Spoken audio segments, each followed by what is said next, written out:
मोहब्बत से ज़्यादा फजीहत झेलने वाले पत्रकार मनीष कश्यप जी हमारे साथ है। पहले आप देख लीजिए, समझ लीजिए। अक्सर आप सोशल मीडिया पे देखते हैं, बने रहते हैं। अब बातचीत की हम शुरुआत कर देते हैं। नहीं, पहले मैं रोकना चाहता हूँ। फजीहत से ज़्यादा मुझे मोहब्बत मिला है।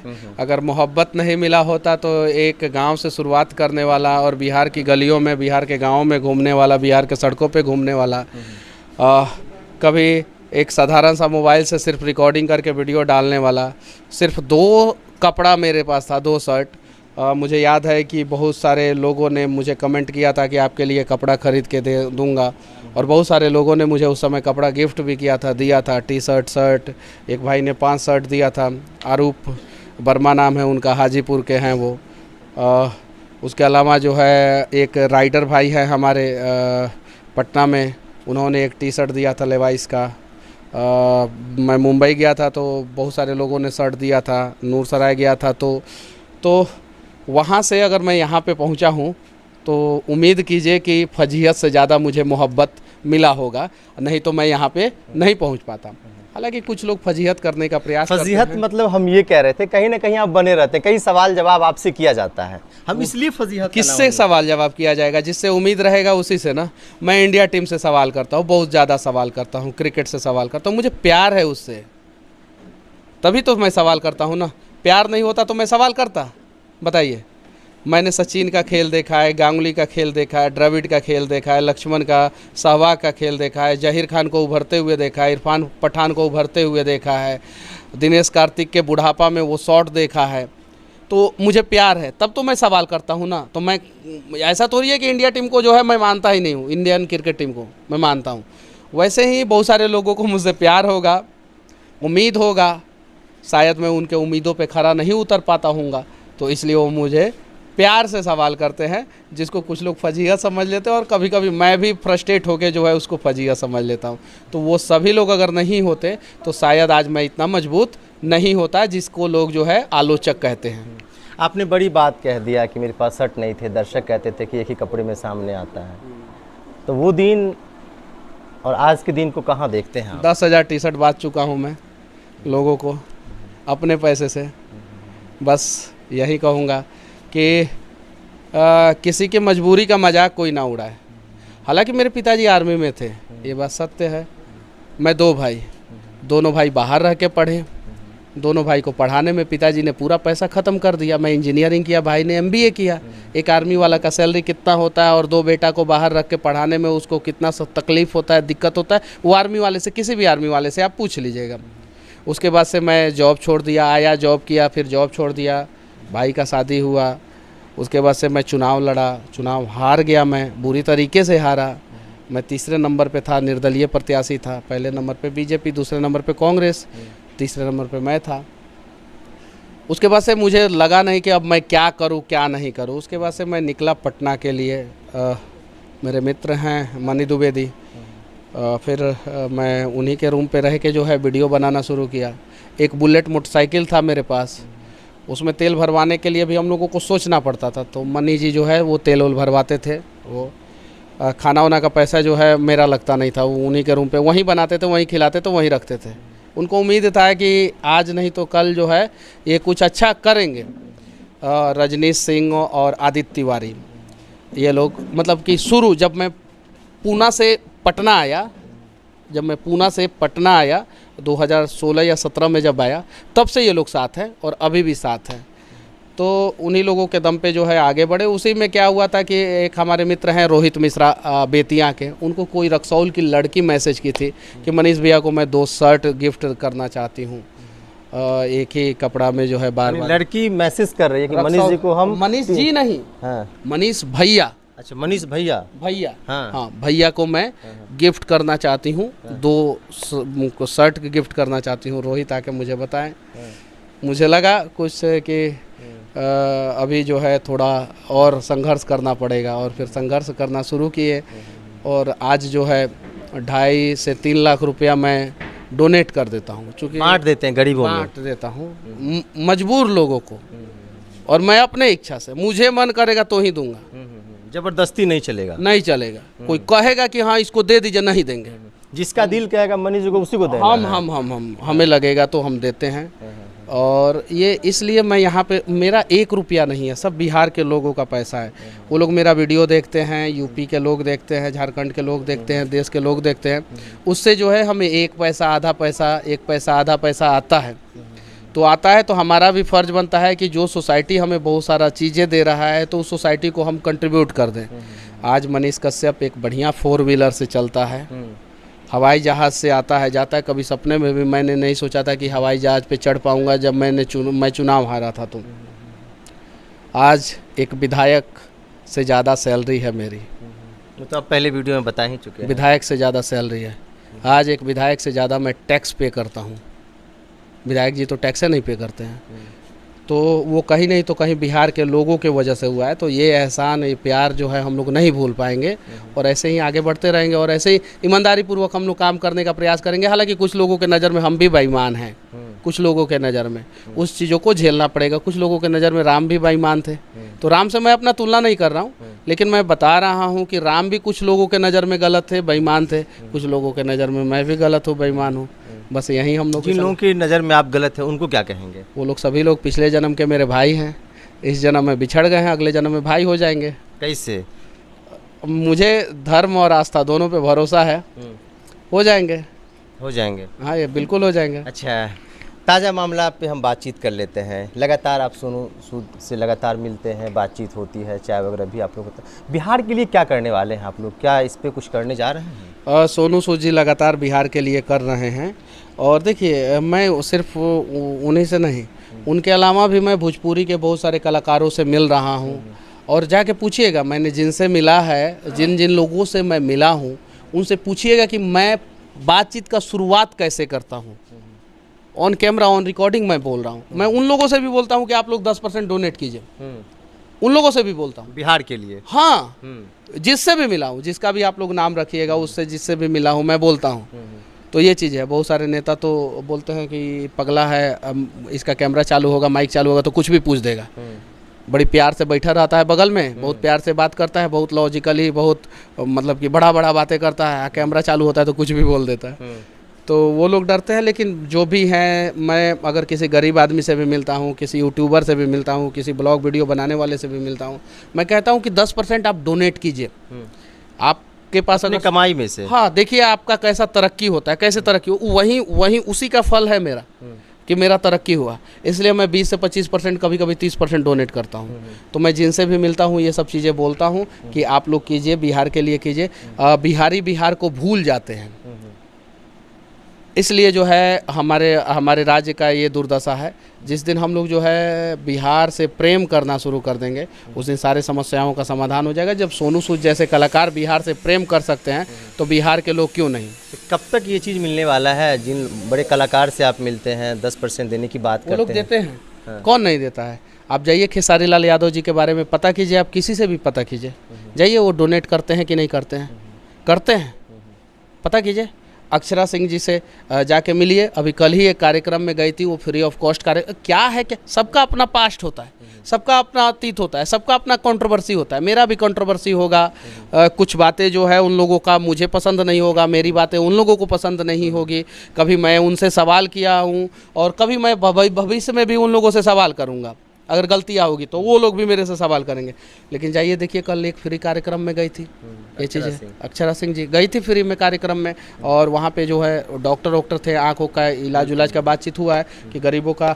तो ये इस तरीके से बिहार बदलेगा। साउथ के कलाकार क्या धीरे धीरे काम हो रहा है, कह रहे हैं।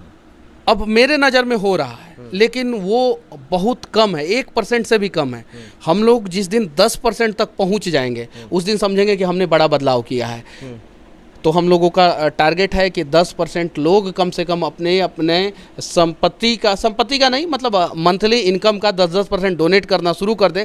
बिहार के सारे समस्याओं का समाधान हो जाएगा। बिहार में कोई भूख से मरेगा नहीं, भूखा कोई रात में सोएगा नहीं। आदर्श आनंद को लेकर काफ़ी सुर्खियों में आ गए थे, क्या अब भी बातचीत होती है या फिर वो आपसे खफा है? बातचीत होती है, और मैं इन सब चीज़ों पे ज़्यादा नहीं बोलना चाहता हूँ, क्योंकि हमारे साथ समस्या क्या है कि हम बोलना कुछ और चाहते हैं और उन चीज़ों को समझ लिया कुछ और जाता है। और उनको लगा होगा कि मैंने कुछ गलत किया था, तो इसलिए वो नाराज़ हो गए। जिस दिन लगेगा कि नहीं मनीष कश्यप कुछ गलत नहीं किए थे, उस दिन फिर हम लोगों की सारी मिसअंडरस्टैंडिंग दूर हो जाएगी एक दूसरे से। राजनीतिक में आने को लेकर क्या बिहार की जनता क्या सोचे? कहा जा रहा है कि कहीं ना कहीं आप जो एक बेस तैयार कर रहे हैं पॉलिटिक्स को लेकर, क्या कहना है? राजनीति क्या गुनाह है क्या? ये तो हम आपसे पूछ रहे हैं। लोकतंत्र का शुरुआत कहाँ से हुआ था? बिहार के वैशाली से। आज लोकतंत्र कहाँ चला गया है पता है? आप देखिए, ये कहते हुए मुझे शर्म आ रहा है कि बिहार के सत्ता में जो पार्टी 15 साल काबिज रही, लालू प्रसाद यादव जी की पार्टी आरजेडी 15 साल काबिज रही, और उसके बाद से भी 2 बार उप मुख्यमंत्री उनके बेटा बने। उस लालू प्रसाद यादव जी का इलाज जो है सिंगापुर में चल रहा है, और उनके परिवार वाले बाकायदा फोटो डाल रहे हैं फेसबुक पे कि हमारे पिताजी का इलाज सिंगापुर चल रहा है। ज़रा सोचिए, सिंगापुर वाला फैसिलिटी वो यहाँ पे क्यों नहीं ला? लालू जी अगर किसी को फ़ोन करते सिंगापुर के डॉक्टर को, तो क्या सिंगापुर का डॉक्टर IGIMS में आके उनका इलाज नहीं करता? तो ये बेंचमार्क सेट करने की ज़रूरत है। साउथ के बड़े बड़े नेताओं को आप देखेंगे हैदराबाद, चेन्नई, कर्नाटका में इलाज कराते हैं, ठीक है, त्रिवेंद्रपुरम में इलाज कराते हैं।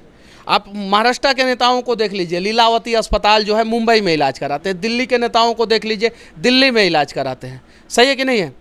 बिहार के नेता बिहार में क्यों नहीं इलाज कराते हैं?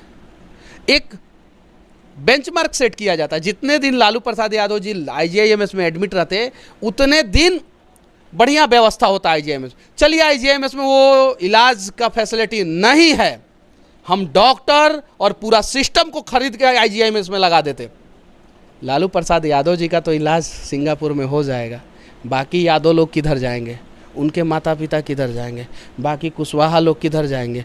बाकी भूमिहार लोग किधर जाएंगे? राजपूत लोग किधर जाएंगे? मैं जाति का नाम इसलिए रख रहा हूँ कि जाति के नाम पे ही लोग बिहार में वोट करते हैं। बाकी पासवान लोग किधर जाएंगे? नेताजी लोग तो अपने आँख का इलाज जो है दिल्ली कराने चले जाते हैं।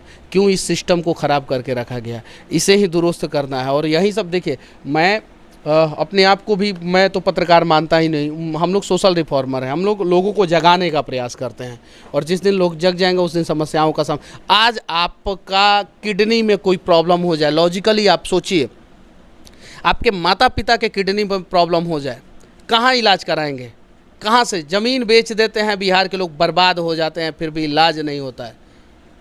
हिंदुस्तान में सबसे महंगा ज़मीन बिहार में, हिंदुस्तान में सबसे महंगा इलाज बिहार में, हिंदुस्तान में सबसे महंगा शिक्षा बिहार में, और हिंदुस्तान का सबसे गरीब राज्य बिहार, सबसे अशिक्षित राज्य बिहार, हेल्थ में सबसे पीछे वाला राज्य बिहार, ह्यूमन इंडेक्स में सबसे ज़्यादा पीछे। ह्यूमन इंडेक्स क्या होता है उस पर तो चर्चा ही नहीं करता है कोई। Overall development of any human being, क्या हो रहा है हमारा डेवलपमेंट, किसी को पता ही नहीं, मतलब ही नहीं। बस यादव जी खड़ा है, अरे तो पंडित जी खड़ा हैं, तो राजपूत जी खड़ा है, पासवान जी, इसी में हम उलझे हुए हैं, और उसी के वजह से पूरा बिहार बर्बाद हो रहा है।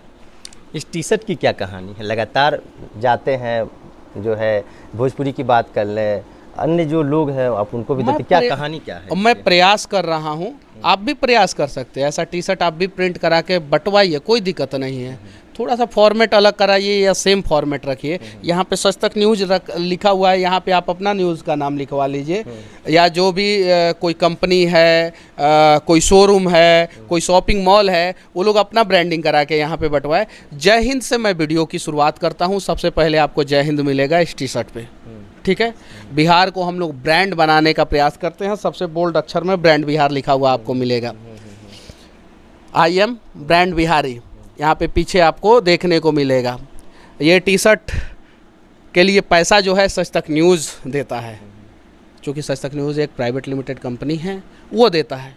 तो उसका जो है यहाँ पे एक लोगो है, और बिहार का पहचान जो है ये सारा चीज़ है कि बिहार का। हाँ, अगर कुछ शब्द छूट गया होगा इसमें तो आप लोग कमेंट बॉक्स में बताइएगा, हम कुछ और भी ऐड ऐड कर सकते हैं। एकदम बिल्कुल ऐड कर सकते हैं। बिहार की जनता से राय मांग रहे हैं। हाँ, राय उन्हीं लोगों ने दिया है। बहुत सारे लोग, हम लोग बैठे थे तो बहुत सारे लोगों ने बोला कि मनीष जी टी-शर्ट प्रिंट कराइए और लोगों को बांटना शुरू कीजिए, क्योंकि पेट में से सारा ज्ञान तो कोई लेके आता नहीं है, तो बहुत सारे लोग बताते हैं, उस हिसाब से हम लोग करते हैं। अच्छा, एक और सवाल आपसे हम जानना चाहेंगे कि शादी को लेकर अक्सर कई तरह की बातें चलती रहती है, हम इस पर चर्चा नहीं करेंगे, लेकिन कुछ क्लियर क्यों नहीं करते हैं? उससे क्या फ़र्क पड़ता है? मतलब कि मुख्यमंत्री जी काहे नहीं क्लियर कर रहे हैं कि सिंचाई योजना कितने का बजट है? उससे कुछ फ़र्क पड़ेगा? मेरी शादी हो नहीं हो कोई फ़र्क नहीं पड़ता है। ठीक है, हम लोग जो है अपना प्रयास किया जाए बिहार को बदलने का, और बस वहीं 1% तक पहुँचे हैं। जिस दिन 10% पहुँच जाएंगे उस दिन आप लोग ये सवाल कीजिएगा तो उस दिन जवाब दूंगा। अच्छा, एक और सवाल आप पे उठता है, लोग सवाल करते हैं कि चिकर कर पत्रकारिता करना ठीक नहीं है। आज जो खास करके जो युवा सामने निकल कर सामने मेरा 5000 वीडियो है, जाके देख लीजिए। उसमें से कम 3000 वीडियो जिस प्रकार से आपको शालीनता से जवाब दे रहा हूँ उसी प्रकार से है। तो वो 3000 वीडियो आप देखते नहीं हैं, और जिसमें चीख चिल्ला देता हूँ वहीं देख लेते हैं। आज के जो युवा आ जा रहे हैं सड़क पे, चिल्लम चिल्ली हो रहा है। कल भी बिहार के 2 टीचर के साथ जो है काफ़ी धक्का मुक्की हुआ, आपको भी पता होगा, देखे ही होंगे। आखिर ऐसे लोगों से क्या कहेंगे? कहीं ना कहीं आप पे सवाल खड़ा हो जाता है कि आप उसी तरीके से करते आ रहे हैं, युवा को कहीं ना कहीं बढ़ावा मिल रहा है। नहीं, मैं कभी भी किसी के साथ ऐसा नहीं करता हूँ। हाँ, हमारा हॉट टॉक होता है, लेकिन एक प्रॉपर डिस्टेंस मेंटेन करके हॉट टॉक होता है। एक प्रॉपर डिस्टेंस मेंटेन करके हॉट टॉक होता है। हॉट टॉक होना चाहिए, चीज़ों को दिखाया जाना चाहिए, लेकिन इस प्रकार से नहीं दिखाया जाना चाहिए कि आपके ऊपर प्रश्न चिन्ह खड़ा हो। ये चीज़ें, और अगर प्रश्न चिन्ह खड़ा करने वाला कोई काम कर रहा है तो वो गलत कर रहा है, वैसे नहीं होना चाहिए। जो नए युवा पत्रकार बन रहे हैं, जिसको एम पता नहीं, मीडिया का एम पता नहीं, ऐसे जो पत्रकार हैं जो बन रहे हैं, क्या संदेश होगा, क्या कहेंगे आप? वैसे लोग पत्रकारिता ना करें जिनको नॉलेज नहीं है। ठीक है, नॉलेज वाले लोग आएँ, लॉजिकली बात करें, लॉजिकली सवाल करें। हाँ, जहाँ एग्रेसिव होना है वहाँ एग्रेसिव हो। आप ही के माता पिता का इलाज अगर अस्पताल में नहीं हो रहा होगा, और अगर 1 घंटे के अंदर नहीं आए तो उनके साथ कुछ भी हो सकता है। उस समय तो चीखना पड़ेगा ना, चीखना पड़ेगा कि नहीं? चीखना आप बताइए ना, चीखना पड़ेगा कि नहीं? बिल्कुल चीखना पड़ेगा, या फिर अपनी आवाज़ हम वहाँ तक पहुँचाएंगे, डॉक्टर तक। आपका आवाज़ अगर नहीं पहुँच रहा हो तो हम अस्पताल में जाते हैं। आज से 1 साल पहले की बात बता रहा हूँ, अभी तो खैर सब लोग पहचान जाता है, चेहरा देख के ही काम हो जाता है अभी, अब टेंशन नहीं है। लेकिन पहले जाता था मैं अस्पताल में तो बोलता था इनका इलाज कर दीजिए, नहीं करते थे। करेगा कि नहीं रे, उठा है, पट से कर देते थे, इंजेक्शन सलाइन सब कुछ हो जाता था। तो जो भूत जो है बातों से मान जाए, बातों से मनाइए, नहीं माने तो कभी कभी लात उत का प्रयोग करना पड़ता है मजबूरी में। ये चीज़ है, सिंपल। अगर भ्रष्ट लोग हैं, आपकी बातें नहीं सुने, पूरा समाज को गंदा करे, तो गांव के लोग लाठी लेके खड़ा हो जाते हैं कि नहीं हो जाते? शहर के लोग लाठी लेके खड़ा हो जाते हैं कि नहीं हो जाते? विरोध करने लगते हैं कि नहीं? करते हैं कि नहीं? तो वैसे ही कभी कभी अपने आवाज़ से विरोध करना पड़ता है। भगत सिंह ने भी कहा था, गूंगा बहरा अगर सरकार हो जाए तो चीखना पड़ता है, बम फोड़ना पड़ता है, उन्होंने कहा था, और उन्होंने असेंबली में बम फोड़ा था। हम लोगों के भाषा में चीखना पड़ता है, चिल्लाना पड़ता है, और उनका कान का हक लेने के लिए, अपने हक को पाने के लिए ही कह रहे हैं। आराम से मिल जाए तो ठीक है, नहीं तो फिर आवाज़ बुलंद कीजिए।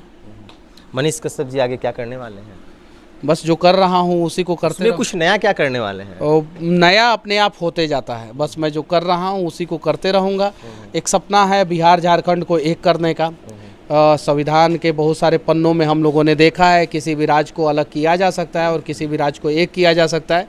तो एक सपना है कि बिहार झारखंड एक हो जाए, बस अब देखिए क्या होता है। तो बातचीत कर रहे थे मनीष भाई, हमारे साथ थे, बातचीत कर रहे थे, सारे सवालों का इन्होंने बेबाकी से जवाब दिया, कई तरह की बातें निकल कर सामने आई। खबर अच्छी लगी तो ज़्यादा से ज़्यादा शेयर कर दें, लाइक कर दें, कमेंट कर दें। बहुत बहुत शुक्रिया, धन्यवाद।